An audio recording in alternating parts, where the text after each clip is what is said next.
Sveicināti skatītāji, klausītāji un tie, kas mūs vēro internetā, kārtējā digitālo humanitāro zinātņu raidierakstā.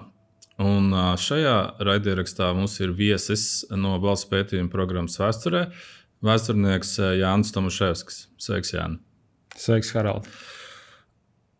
Vēsturnieki, manuprāt, ir ļoti svarīgi, un viņi ir liela digitālo humanitāro zinātņu kopienas daļa. Saki, kā tu pats sāki strādāt ar digitālajām metodēm? Tas ir tāds labs jautājums, ko mēs vispār saprotam ar digitālām metodēm. Teorētiski digitālas metodes vai digitāls ir viss, kas nav tā teikt, aptaustāms, viss, kas ir teiksim, datorā. Ja tu man nepiekrīti, iebilsti, bet teiksim, tā arī bilde, kas ir nobildēta arhīvā, teiksim, tas ir jau digitāls formāts, un tur jau ieslēdzas kaut kādas digitālas metodes, ko tad ar to var darīt. Līdz ar to, ja no tāda viedokļa ņem, tad es ar tām strādāju kopš es laikam sāku studēt, jo kaut ko es pārbildējis esmu jau teiksim, bakalaura studijās, kas bija vēl 2000. Gada sākumā. Un, protams, tagad ar digitālām metodēm varbūt mēs saprotam daudz plašāku jautājumu loku. Paldies, man patīk tava prātīgā smalkā atbilde. Man mazliet līdzīgi bija, kad es biju aizgājis pie vēstures bakalaura studentiem, kad es viņiem teicu, parunāsim, kas ir digitālās metodes. Viņi sāka, lūdzu, definējiet, kas ir digitālās metodes. Bet es teicu, nē, pastāstiet, ko jūs lietojat. Bet tu jau sāki minēt, kādā veidā tu lieto. Varbūt tu varētu arī nosaukt tās dažādās lomas, kas tev ir. Es tev vien teicu, tu esi pētnieks šajā te valsts pētījuma programmā. Ko vēl tu dari? Mans pamatdarbs ir Latvijas Kara muzejā. Esmu vēsturnieks jau ilgus gadus, var teikt. Un, pamatā strādāju ar pētniecības jautājumiem. Tostarp arī konsultēju apmeklētājus, dažkārt vadu ekskursijas, piedalos pasākumos, braucu uz konferencēm. Respektīvi, principā daru to, ko var iedomāties, ko dara tāds vēsturnieks, kas kaut ko dara arī publiski. Jā, izklausās pēc tā lomas apraksta, ka tev ir šīs abas daļas, gan šī akadēmiskā nopietnā pētniecība, gan arī šī publiskā komunikācija, kur tu satiec tos vienkāršos cilvēkus, un tā kā esi spiests arī domāt un saprast, kā runāt ar viņiem par šīm lietām. Jā, tieši tā. Labi. Tad pirmā lieta, ko tu teici par digitālām metodēm, tas ir attēlu fotografēšana, skanēšana. Kas notiek pēc tam? Kādi bija tev nākamie soļi? Tad es viņus ieliku datorā, tad, kad vēl nebija mākslīgā intelekta iespējas. Ieliku datorā, un tādā veidā es viņas, teiksim, konspektēju, lasīju, analizēju. Tas bija mans pirmais veids, kā es mēģināju tos attēlus kaut kā izmantot. Pēc tam jau tagad, protams, pēdējos gados ir nācis klāt arī tas, ka tos attēlus var mēģināt pārvērst tekstā, respektīvi transkribēt, un tad jau vai arī attēlus analizēt nevis tikai to, ko zinu es vai mani kolēģi, vai ko es varu atrast grāmatās, bet arī, kas ir atrodams plašajā tīmeklī un tam līdzīgi. Tā kā it kā nekas tāds, es domāju, ļoti unikāls, jo vēsturniekam arī vismaz man tuvāko vēsturnieku lokā nav tā, ka ir kaut kāda brīnuma nūjiņa, ka es tagad aizēju uz arhīvu, sabildēju materiālus un tagad ielieku kaut kādā, teiksim, programmā, kas man visu tagad skaisti manā vietā izdara. Tā nebūtu nav.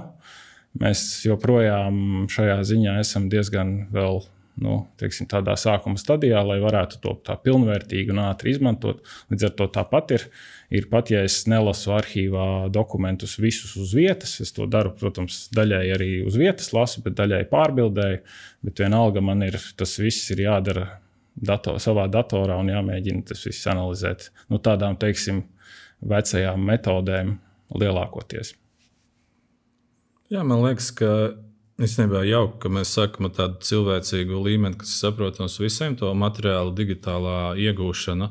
Es esmu arī ar tevi kontaktējies par pētījumiem, un es zinu, ka tu lieto arī Excel, vai vismaz es esmu redzējis šīs Excel izklāja lapas. Vai tu teiksi, ka tas jau ir nākamais grūtības solis, un ne visi vēsturnieki to dara, vai tomēr tu teiktu, ka tā jau arī mūsdienās tāda pamata digitālā prasme, un to dara pilnīgi visi? Es teiktu, ka tas nav nekas tāds ļoti sarežģīts, bet es teiktu, ka ar to noteikti strādā tiem, kam ir kaut kāda statistiskā informācija, ko apkopot. Respektīvi, ja tu strādā, ja tu esi, teiksim, nezinu, literāts vai tam līdzīgi, tev varbūt vai vēsturnieks, kas strādā ar nosacītu, kur ir maz skaitļu, ko var ielikt tabulās, tad varbūt arī tas Excel nav nepieciešams.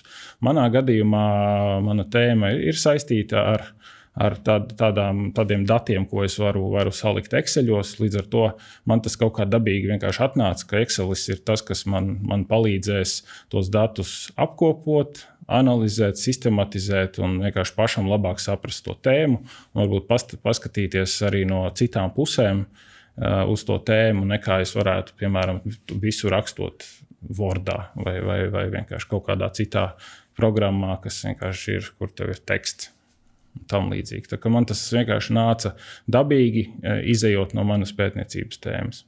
Bet es zinu vairākus savus kolēģus, kuri arī izmanto vai no Accessu, vai Exceli, vai teiksim, citus rīkus, kā tos datus mēģināt izvilkt ārā, kas, teiksim, var palīdzēt.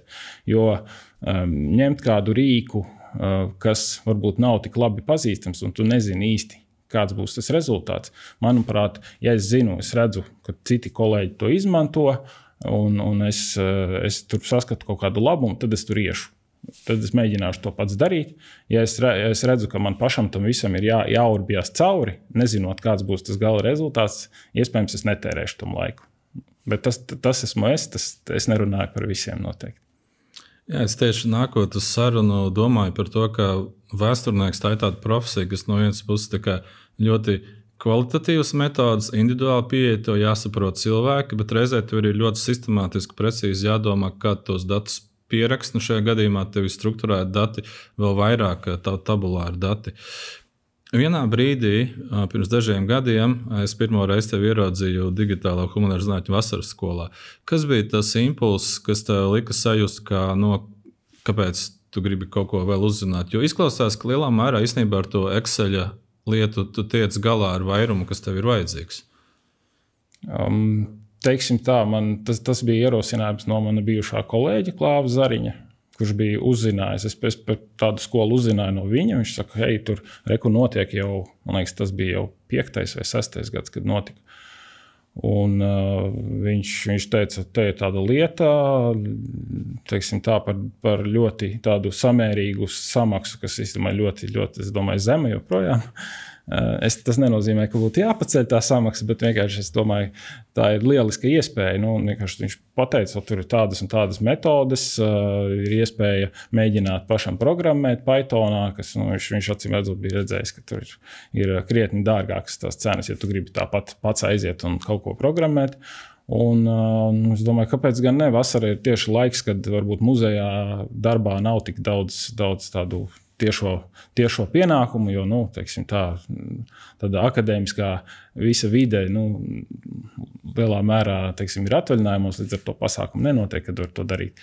Un tad mēs gājām, apmeklējām, un no tā brīža es sapratu, ka tas vienkārši ir virziens, kurš vēsturniekiem, pat ja ne uzreiz, bet tad ar laiku noteikti dos ļoti, ļoti labus rezultātus. Un pat ja man nebija tāda viena lieta, ko es noteikti paņēmu un sāku uzreiz lietot, es vienkārši sāku apzināties, ka tās digitālās humanitārās ir tas virziens, kas tiešām var reāli palīdzēt. Ne tikai, ka tev jāmāk uzreiz pašam programmēt, bet vienkārši kaut kādus rīkus, kas jau ir zināmi, kas man nav zināmi, bet ko es tur varu ieraudzīt un sākt lietot. Piemēram, viena no tām programmām bija Miro, ko, man liekas, tu izmantoji kā tāda baltās tāfeles rīks, kur tu vari var arī vienkārši mest informāciju visādu bilžu veidā un teksta lauciņu veidā.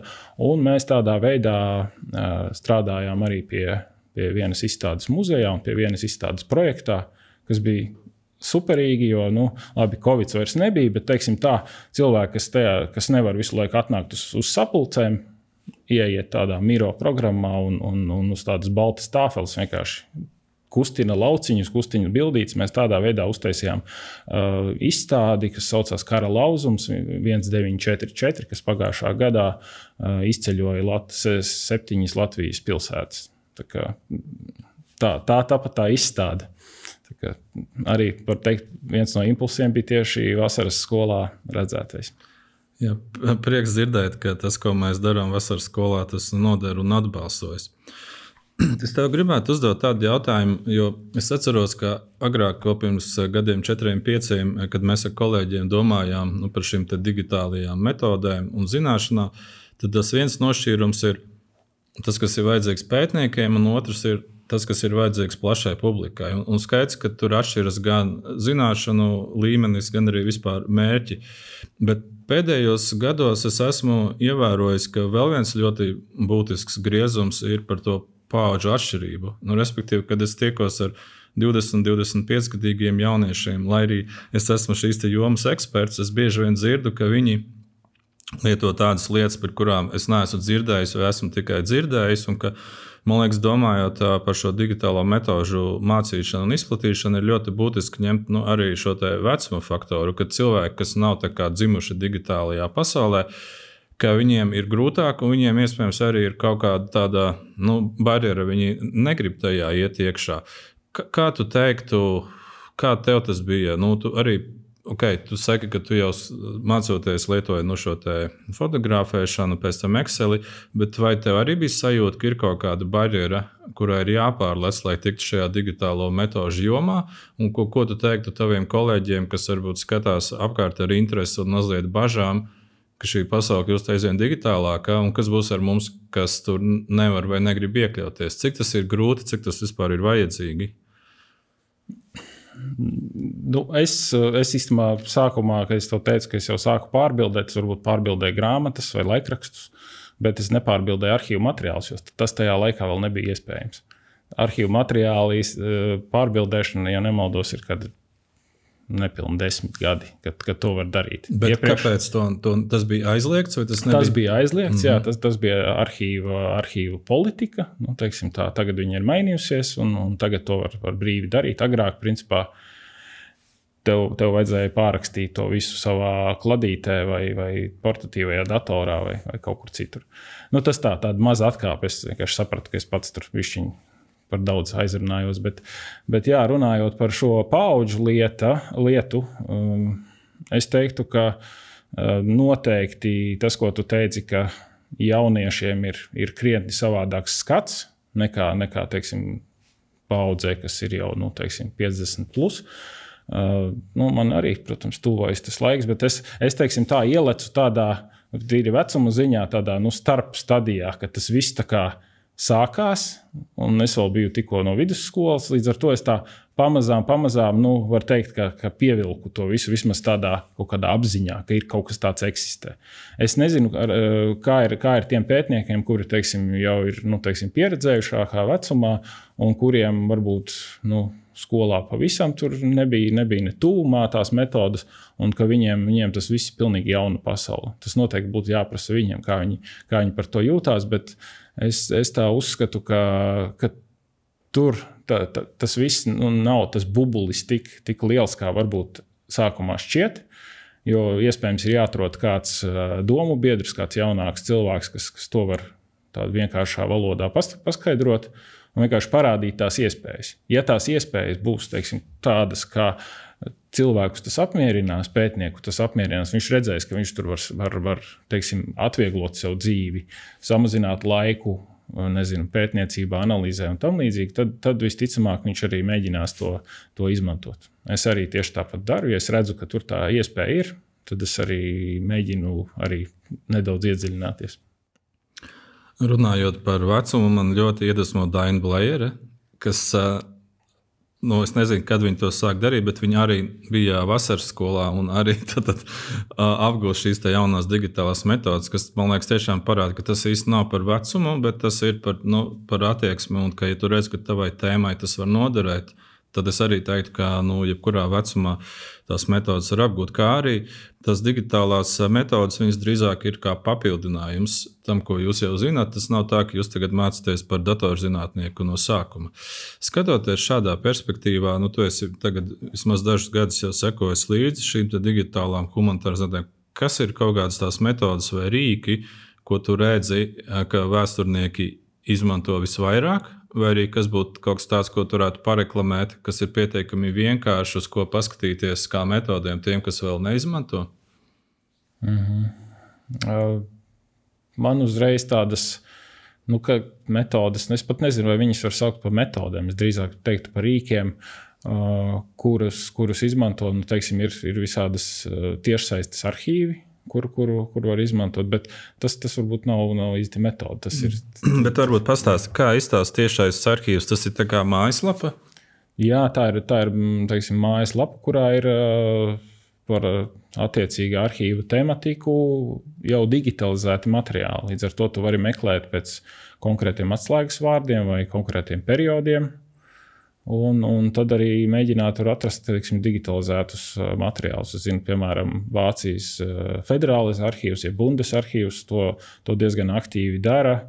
ASV Nacionālais arhīvs to dara un arī citi. Es ticu, ka arī mūsu arhīvs ar laiku to darīs. Teiksim, tagad jau arī ir pieejami daļa no aprakstiem Nacionālā arhīva, teiksim, struktūra vienību. Un ar laiku noteikti tas notiks. Protams, tas nav tik ātri, tas ir, teiksim, tā laikietilpīgi un finanšu ietilpīgi, jo tur ir vajadzīga attiecīga tehnika un tam līdzīgi.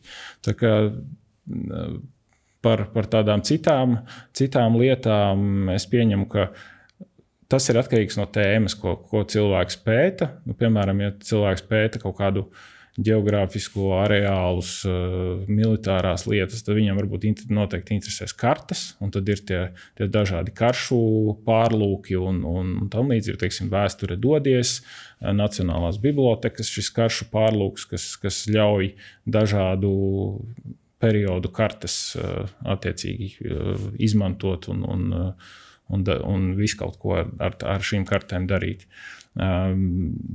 Ir tādi, kam interesē, teiksim, attēlu, kaut kāda vēsture vai kaut kāda konkrēta attēla, tad viņi, piemēram, var skatīties Redzi, dzirdi Latviju, kas ir kino, fotofono dokumentu arhīva, Latvijas Nacionālā arhīva struktūra vienības arhīvs, kurā arī no nākamā gada, cik es zinu, ir plānots arī mākslīgā intelekta rīks, kas ļaus, teiksim, meklēt konkrētas attēlus vai konkrētas personas. Tā ka tas viss iet uz priekšu, es domāju, tas iet lieliem soļiem uz priekšu un vienkārši, es domāju, vēsturniekam vienkārši ir jātur acis vaļā, teiksim, skatīties, kas notiek, kaut vai, nezinu, piesakot digitālām humanitārām zinātnēm un teiksim, tā Facebook lapās var arī diezgan daudz ko atrast. Un līdz ar to es domāju, ka tas viss ir vienlaikus liekas, ka lēnu, bet tāpat laikā viņš ar tādiem lēcienveidīgi viņš attīstās un vienkārši jātur acis vaļā. Es to saku arī sev, jo reizēm es arī kaut ko nepamanu un tad ieraugu. Man burtiski šodien kolēģis parādīja Lietuvas muzeju kopkatalogu, kurā arī var meklēt dažādas fotogrāfijas un citus materiālus, kas ir ļoti ērts. Par mūsu meklētāju es varbūt nevaru tik labus vārdus teikt, bet Lietuvas Limis, ja nemaldos, šis meklētājs ir tiešām ērts. Vismaz tā ātri kaut ko mēģinot atrast, rezultāti parādās burtiski uzreiz. Tu sāki ar to, ka tas ir internetā atrodami arhīvi, vietas, kur glabājas šie materiāli.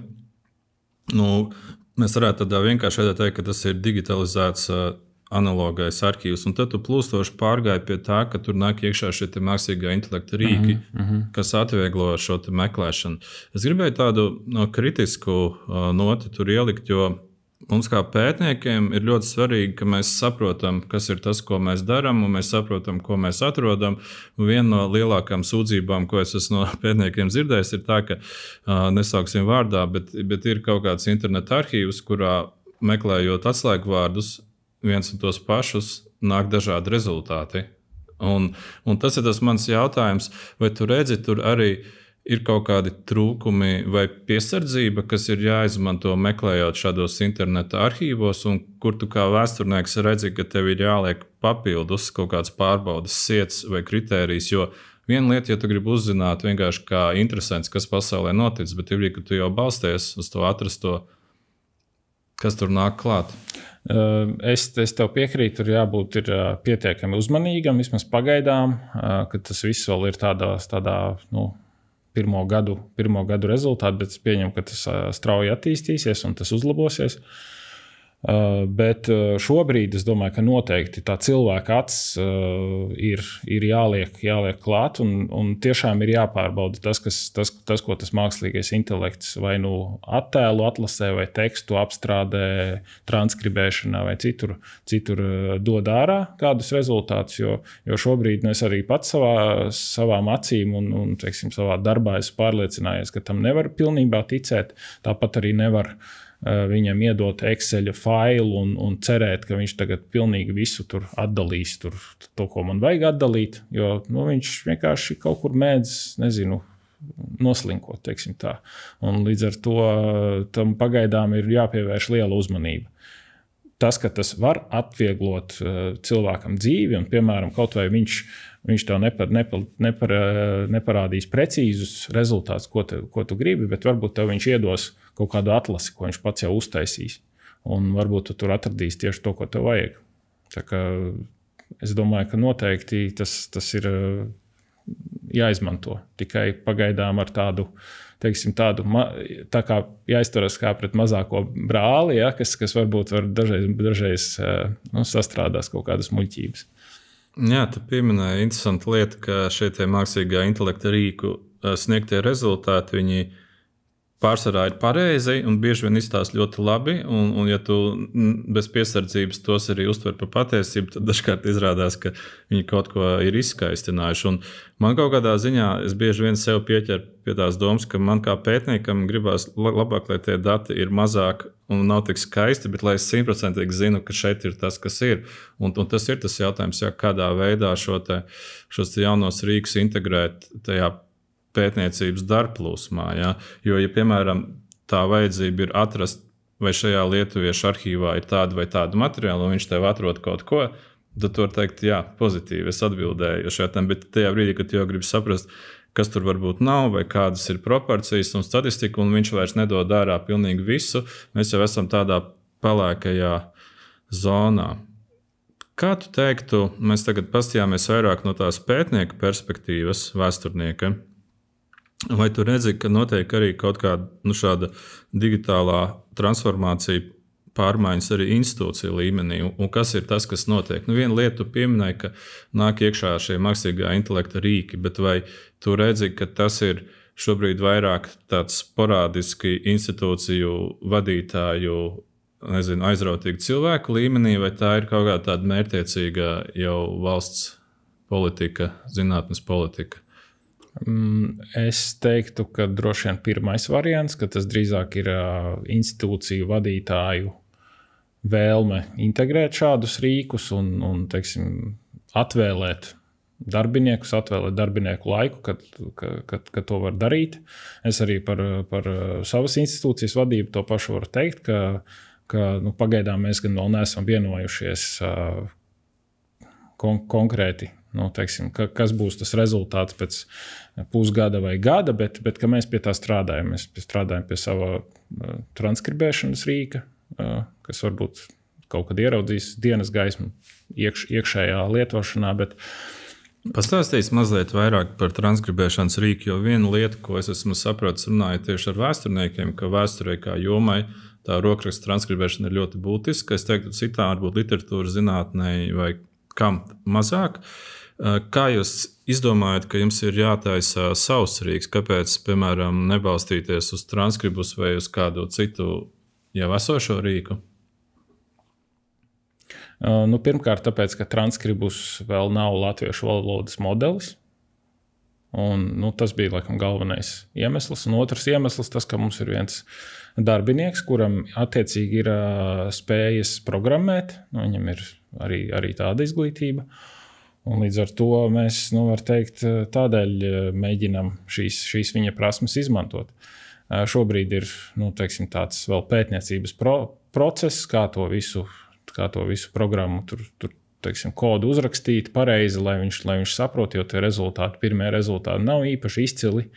Tas kļūdas procents ir pietiekami liels, un tas, ka tam rokraksta atpazīšanai, katram rokrakstam, var teikt, ir vajadzīgs jauns rīks, kas ir jāapmāca, faktiski jāiemāca viņam vesela lapa, ka tas burts ir tāds un tas burts ir tāds. Un ja tas teksts nav ļoti liels, tad vai dažas lapas garš, tad varbūt nav vērts to rīku apmācīt. Es domāju, tur ir jāskatās, vai tas ieguldītais laiks atmaksāsies pēc tam.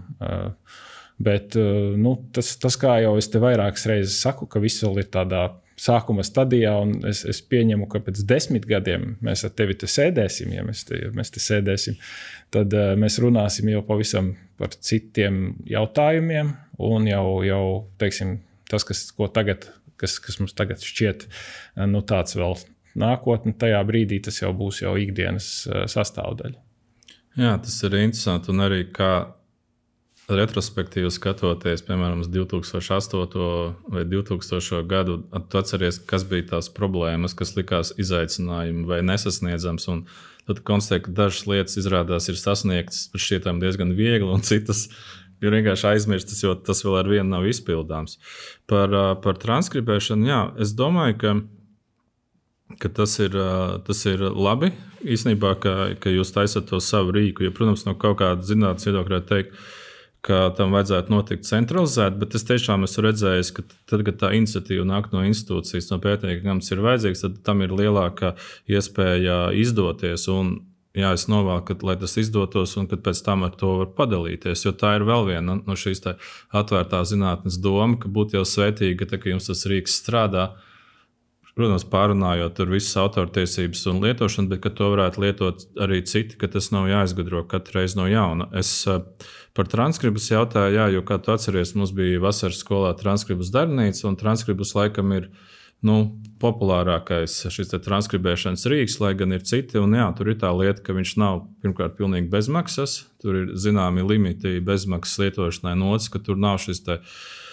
latviešu modelis, tie, kas mūs klausās un nav tik dziļi iekšā tajā valodu tehnoloģijā, tad, lai varētu transkribēt kaut kādu rokrakstu, tam mašīnai, programmai ir jāzina, kādā valodā viņš ir rakstīts, jo tad viņš labāk pielieto dažādas varbūtības un precīzāk min, kas tie ir pa vārdiem. Un kamēr nav šis latviešu valodas pamata modelis, faktiski katrs pētnieks, kas strādā transkribus, viņš līdz šim zināmu daļu transkribē ar rokām, apmāca savu mazu modelīti, un tas skaidrs, ka nav efektīvi. Bet jā, es gribu teikt, ka vēsturnieki, tie, kas klausās, ja tas jums ir aktuāli, lūdzu rakstiet un par tie runājiet, jo es zinu, ka tieši šovasar arī transkribus tikās ar Nacionālo bibliotēku un Latvijas Universitātes bibliotēku, ka tā sajūta ir nobriedusi, ka vajadzētu uztaisīt šo te latviešu pamatu modeli, kas, protams, teiksim, tā neatrisinās visas problēmas, bet krietni uzlabos situāciju, jo, kā Jānis teica, ir, ka katram rokrakstam ir sava specifika, un tas pamata modelis, viņš mums dara pamatā pareizi, bet tad pēc tam viņš ir vēl jāpietrenē uz tā konkrētā rokraksta bāzes, līdz ar ko skaidrs, ka tas darbs atmaksājas tad, ja tas ir pietiekami liels apjoms. Ja jums ir 5 lapas, tad iespējams pašiem transkribēt ir vieglāk. Ja tas ir lielāks apjoms, tad tas modelis palīdz. Bet kas ir interesanti lieta, ko es ievēroju, kas man ļaus to pastīties vēl citādāk, ka tajā brīdī, kad tas modelis ir gana labs, viņš spēja atpazīt, teiksim, 17. gadsimta rokrakstā automātiski kaut kādas lietas, kuras pat tu kā pētnieks, tev tas prasa vairāk laika, respektīvi, viņš ne tikai ietaupa laiku, bet viņš pēc būtības var ieraudzīt kaut ko tādu, ko cilvēks ar aci neredz. Un tas man ļauj pastīties, ka tas nav tikai par laika ietaupījumu, bet patiesībā, ka tur ir kaut kāda pievienotā vērtība. Tā kā jā, es aicinu vēsturniekus, kam tas ir svarīgi, dodiet ziņu man, rakstiet LU bibliotekai, rakstiet LMB, jo tā lietas notiek. Jo tad, kad ir interesi no kopienas, tad arī ir impulss ieguldīt to resursu attīstībā. Es tev piekrītu. Labi. Okay, tu pieminēji šo te transkribēšanu, un tad otra lieta, kas bija, ir šie mākslīgā intelekta rīki meklēšanā. Mēs varētu teikt, ka tie ir tādi advancēti meklēšanas rīki. Vai tu redzēji vēl kaut ko, kur digitālās metodas tiek izmantotas vēstures pētniecībā vai institūciju darbā, vai arī kur būtu vajadzība vairāk ieguldīt? Tagad tu mani bišķiņi uz pauzes uzliki. Labi, es tev mazliet es īsti nezinu, vai ir atbildi, ko es no tevis sagaidu. Es tik iedomājos, varbūt ir kaut kāds lauks. Bet es tev gribēju jautāt par to daļu, kur notiek saziņa ar sabiedrību, kur mēs varētu teikt, tā ir zinātnes komunikācija vai kaut kas tāds kā digitālā stāstniecība. Vai tu redzi, ka tas mainās, vai tu redzi, ka tas digitālais nāk iekšā aizvien vairāk? Un tā es domāju, tu strādājot muzejā, un vai tu redzi, ka tur ir arī kaut kāds pieprasījums no auditorijas, un te es gribētu teikt, ka tas jau varētu būt ne tikai pozitīvi, vai tu redzi arī, ka tur ir kaut kāds spiediens, ka lietām ir jābūt vienkāršām, skaistām, digitālām, ātri izstāstāmām, un kad mēs dažreiz zaudējam, nezinu, varbūt to kvalitāti vai to sarežģītību, kas piemīt vēsturiskajiem notikumiem. Tāds sarežģīts jautājums un varbūt nedaudz sarežģīta atbilde, kas varbūt dalās kaut kādās grupās. Manuprāt, jautājums, kāds ir cilvēka mērķis, teiksim, ieejot muzeja mājaslapā un kaut ko mēģinot atrast. Un, teiksim tā, ja viņš grib atnākt uz muzeju un viņam ir tāda iespēja, tad es teiktu, ka drīzāk viņš nāks uz muzeju, nevis meklēs kaut kādu alternatīvu digitālu veidu, kā, teiksim, to muzeju kaut kādu pieredzi vai pieredzi vai kaut kādu to piedzīvojumu atrast. Ja viņam nebūs tāda iespēja, viņš būs tālu prom, tad viņš varbūt arī izmantos tādas digitālas izstādes vai vēl kaut kādus citus veidus, kā tam muzejam pietuvoties un tam līdzīgi. Tā kā es tev nevaru atbildēt tā ļoti droši, bet es teiktu, ka, ja runā par tādām digitālām izstādēm, kā kaut kāda alternatīva muzejam, tad es teiktu, ka viņam ir jābūt kaut kādam ļoti, ļoti skaistam, aizraujošam un tam līdzīgi. Ja tas ir vienkārši tāds mēģinājums muzeja to, izstādes sienu pārnest uz digitālo versiju ar visu to informāciju un attēliem, tā pieredze noteikti būs krietni tāda pieticīgāka nekā viņa būtu, ja aiziet uz vietas un redzētu to konkrēto priekšmetu vai fotografiju liela izmēra. Vismaz manā gadījumā. Tu runā par muzeja mājaslapu, man liekas, tas ir svarīgi, jo... Es runāju par digitālām izstādēm. Es tad varbūt nezinu šo jomu tik labi, bet respektīvi, ka ir kaut kāda pilnībā digitāla vide, kur muzejs prezentē sevi vai kaut kādas lietas. Tas, ko es iedomājos, vai tu redzi arī, ka šajā analogajā muzejā, fiziskajā mājā, ēkā, tur nāk iekšā kaut kāda prasība pēc vairāk ekrāniem, pēc skārienu jūtīgām lietām, pēc virtuālās realitātes. Vai tur ir kaut kāds risks, kas saplūst, tas autentiskums, ko mēs no vienas puses sagaidām no muzeja ar to šīm jaunajām iespējām, paplašinātā realitāte? Kā ir ar to? Jā, es sapratu tagad beidzot tavu jautājumu. Manuprāt, mēs muzeju jomā esam tā kā izgājuši tādu apli un esam atgriežusies arī atkal pie tā, ka vienkāršais un tāds fiziski, aptaustāmais vai redzamais ir labāks nekā kaut kas digitāls, jo digitāli ekrāni šķiet, ka jau tagad 11 gadus noteikti ir bijuši daudzos muzejos. Tagad, protams, varbūt nāk virtuālā realitāte, kas arī mūsu vienā no jaunākajām ekspozīcijām Gods kalpot Latvijai ir pieejama, bet es teiktu, ka muzeji tā kā iet drīzāk prom. Ja tas nav kaut kas tāds ļoti, ļoti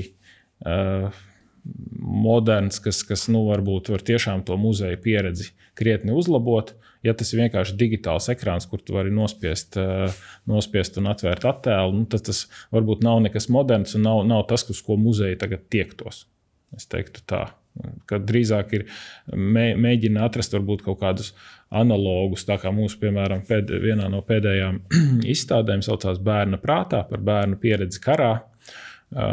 Tur mums digitālu attēlu faktiski nav, izņemot filma, kas tiek rādīta.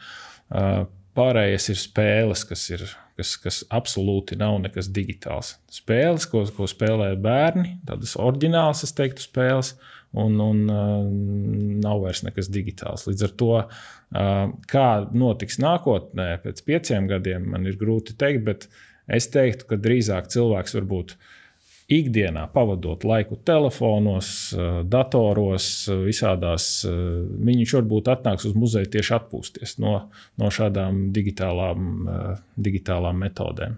Bet tas tikai mans viedoklis. Es nezinu, kā būs. Jā, tas man ļoti rezonē ar to, ko es jūtu. Jo, ja man šķita pirms gadiem 5 un 3, ka tā mana galvenā loma DH nozarē ir evanģelizēt par šīm jaunajām metodēm, tad tagad es redzu, ka kaut kādā ziņā ka ir būtiski arī runāt par kritisku šo digitālo metožu rīku izmantošanu un domāt, kad mums viņus nevajag izmantot. Gan lai paturētu iespēju lietot savu prātu, gan lai arī būtu šī autentiskā pieredze. Un es teiktu, ka tieši tas mākslīgā intelekta rīki, ka viņi vēl vairāk to ir pātrinājuši, jo tas ir kā tik ļoti atvieglina, bet jā, jautājums ir, kas ir tas, ko mēs tajā brīdī darām. Jāni, gribēju noslēgumā vēl tev pajautāt. Pastāstīja, kas ir tieši tas, ko tu pēti kā vēsturnieks? Kas ir tava tēma? Mana tēma, ko es tagad daru savā disertācijas ietvaros, ir 1941. gada bruņotā pretošanās padomju režīmam. Tas ir laiks, kad sākas Vācijas PSRS karš, 41. gada jūnijas. Un tad tas mans izpētes lauks ir pietiekami šaurs. Laika periods ir tāds nepilns mēnesis, kurā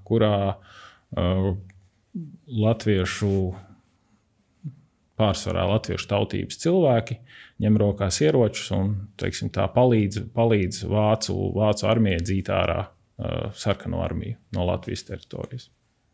Tas tiešām ir šarmanti, ka tu pēti 1 mēnesi. Jo man liekas, ka jau 2. pasaules karš ir gana precīzi. Ir cilvēki, kas pēta 20. gadsimtu, un tu pēti 1 mēnesi. Bet tā varbūt arī ir zinātnes burvība. Un kas ir tas, kā tur ienāk šīs digitālās metodas, ko tu pamatā izmanto?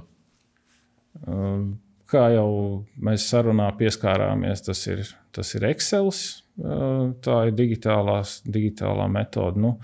Tāda no tādām, ko es uzreiz varu kartes, kas ir dažādi karšu pārlūki, protams, man ir noderīgi, lai, arī uzzīmētu uz kartes to, ko es pētu, kas īstenībā, šādas, tabulas, ko var uztaisīt, vai kartes tādas pārskatāmas, viņas vienkārši daudz ietaupa vietu tam tekstam, ko tu tur aprakstīsi, un tam līdzīgi tu vienkārši ieliec tabulu un nosacīt, viss ir skaidrs.